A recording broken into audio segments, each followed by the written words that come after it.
So, இன்னைக்கு வந்து we just discuss about what is copy versus inspiration. So, let's talk about this. இன்ஸ்பிரேஷன்றது வந்து யார்கிட்ட இருந்து வேணாலும் வரலாம்.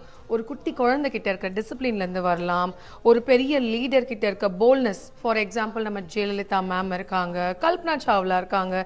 இந்த மாதிரி யார்கிட்ட இருந்து வேணாலும் உங்களோட ஒர்க்கில் அதை எப்படி இம்ப்ளிமெண்ட் பண்ணுறீங்க, எப்படி அதை க்ரியேட்டிவிட்டிவாக மாற்றுறீங்கன்றது பேர் தான் இன்ஸ்பிரேஷன்.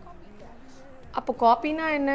நானும் ஜெயலலிதா மேம் மாதிரி போல்ட் ஆக போகிறேன், நானும் கல்பனா சாவ்லா மாதிரி ஒரு சயின்டிஸ்ட் ஆக போகிறேன் அப்படின்னு கொஞ்சம் கூட பேஷனேட்டடும் இல்லாமல் அண்ட் அதை பற்றியான அப்படியே ஃபுல் ஸ்டாப் கமா எல்லாத்தையும் கண்டென்ட்டை முதற்கொண்டு அவங்க எப்படி பேசுகிறாங்க, எப்படி சிரிக்கிறாங்க அப்படின்னு ஒன்று விடாமல் அவங்க பண்ணுறதை காப்பி பண்ணுறாங்க பார்த்தீங்களா?